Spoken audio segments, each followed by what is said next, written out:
Hey there, I have some really cute little dark foliage plants to show you. I was doing research and I felt like I couldn't find a huge amount of information on dark leaf houseplants, so I figured I'd make you something. I don't know if I should be bringing this one out right away, but it is one of my favorites. This is the magenta Triostar Stromanthi. This thing is so cool. It is so cool. It's got these beautiful magenta leaves on the underside and then all of these pretty green, creams, pinks, reds on the top part.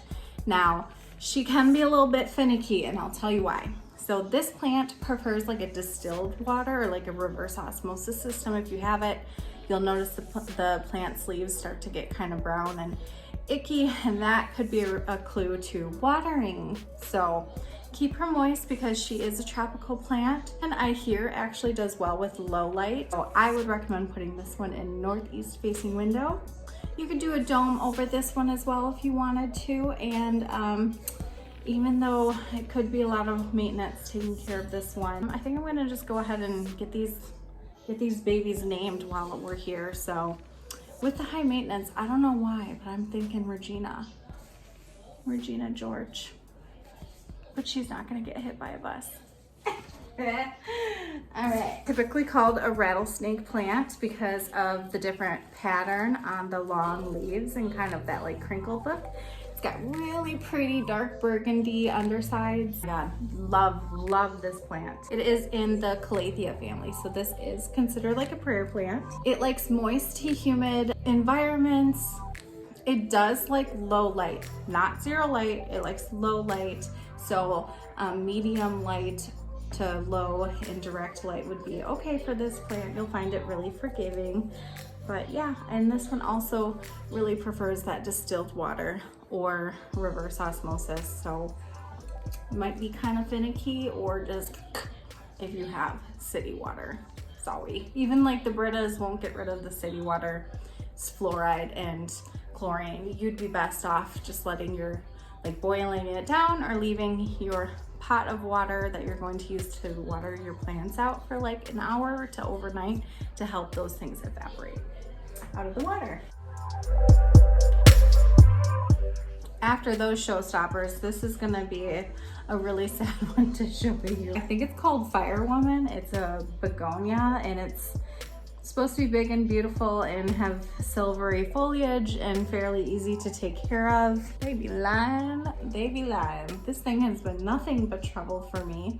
Supposedly it likes bright indirect light. The higher the more light it gets, the like prettier like maroons and pinks, and the lower light it receives will be more of that silvery green. So it can do well in either environment. Not 100% sure what's going on with this one. So I'm gonna have to keep messing with this because one of the things that also, it's not fussy about like the humidity and stuff, so, or necessarily the soil. I don't know what's going on with it. So she's gonna be going into the infirmary. Oh, and I didn't name the snake plant, dang it. So I think I'm gonna name this snake plant Shakira, because she'd be shaking like a little rattlesnake. And then this fussy little sicko, I'm going to name her Sadness after Sadness on Inside Out, because she is just throwing herself a little pity party. I don't know what's going on with her. This is another Calathea prayer plant, and this one I believe is called Dottie, and it has like really dark purple leaves on the underside, and like it has dark leaves both ways. Isn't that kind of funny? I think with this one, the lower the light, the greener the leaves are, or maybe it's vice versa. I can't remember. They're all different and I'm still messing with them, but you kind of like work with your lighting anyways. It's supposed to be super forgiving. It likes high humidity. And then like it can take low light. So not zero light. I know I'm gonna keep saying this because people, even like your bathroom or something, or somewhere humid, or on like a pebble tray, or next to your like humidifier, it'll just like, it'll perk up, the leaves will sit upright and they'll be super happy. Water it once a week, or like even every other week. You can let it dry out a little bit before you give it a good deep soak. The Calathea, like when I read the word Calathea, it looks like cathedral to me, like it's similar to that. So I feel like that has a very sort of royalty name, so Duchess. There you go, boo boo. Next is the Colocasia. So this one, oh my gosh, this is so finicky. I have no idea, but so far it's doing well. So hopefully whatever I'm doing is good. So this one is one of the Colocasia. So the elephant ears, the leaves can grow up to 2 to 3 feet alone in prime growing environments. I'm growing inside my house during the winter time, so it's not, I don't have those high expectations. The new foliage comes out as green, but as it ages and the more light it gets, so the more bright indirect light, or even I believe these can take full sun, the darker the leaves will get and get to that true black and get huge. So it likes the moist environment, it likes a warm atmosphere, and then again with that bright light. Oh yeah, whoopsies, and this little black magic. So we're gonna call you Cognac, or Coney for short. Sweet little baby, put you right over there.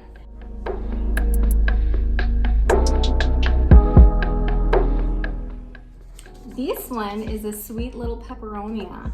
There's a few different varieties. They're kind of all lumped into kind of the same name. It's got these beautiful ripply little leaves. They are, I guess, really easy to take care of. They do well in bright, medium, indirect light to medium, low indirect light. I heard that a good way to tell when this one needs to be watered, because you don't want to overwater it, is you touch the leaves and like the wrinkles and the ridges are like really firm and stiff, and so that means that it's happy.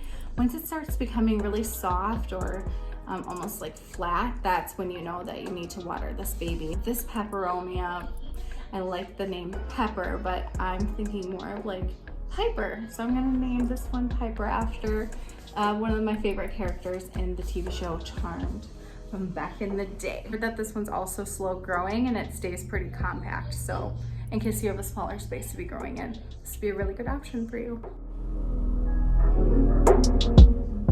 She is called a variegated strawberry begonia, but in fact, not a begonia. Begonia shaped leaves, but in fact it is a saxifraga. And then the strawberry comes from the color of the leaves and then also the growth habit. It will send out almost like little runners like strawberries do of new plant pups and new growth.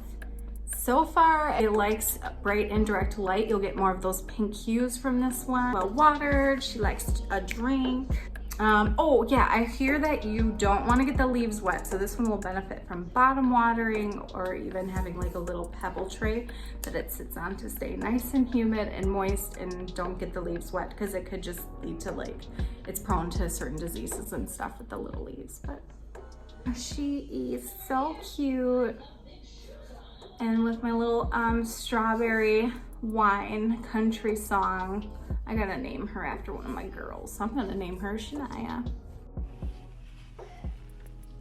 This one, I hope it's not poisonous. I don't think it is. My dang cat chewed on that. That was like one of the prettiest little leaves. So this one is for sure one of my favorites. It's called a Meccoides pedola.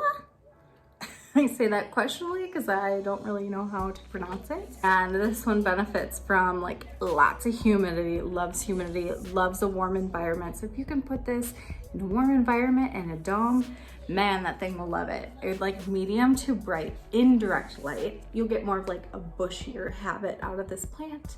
Versus if you have it in the medium to low light, it will live and it'll be slow growing, but it might be a little bit lengthier versus like bushier.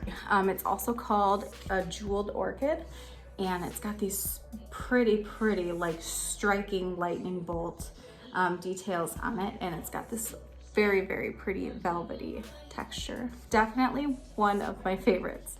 And I thought it was like, first I thought it was Mercedes, but it's not. But I'm gonna name her Mercedes just because I can't read. Yeah, we are down to the last one. Okay, cool. Yay, last but not least, the easily forgotten little purple waffle plant. I think that's just what it's called because that's all I could find out was purple waffle plant.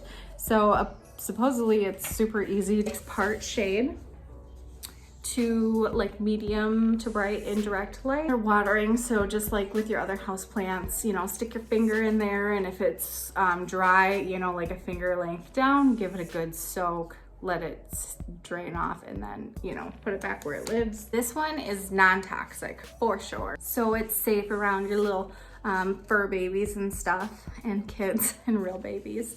I don't know, she's cute. She's got the same, like, I just love this like dark burgundy underside with these green leaves on the top. Super pretty. I don't know what I'm gonna call you. Thanks for watching my little overview of plants that I got in that I really love and I'm excited to take care of this winter. Maybe you have a dark and moody house like I do, or you have a place that you want to introduce some more low light plants with some dark and ominous foliage. I don't know, I think they're cute. Anyways, I will see you next time. Dang it, my wine distracted me. I gotta get a picture for the thumbnail. Anyways, if you liked this video, please like and subscribe for more of my vibes. Okay, bye.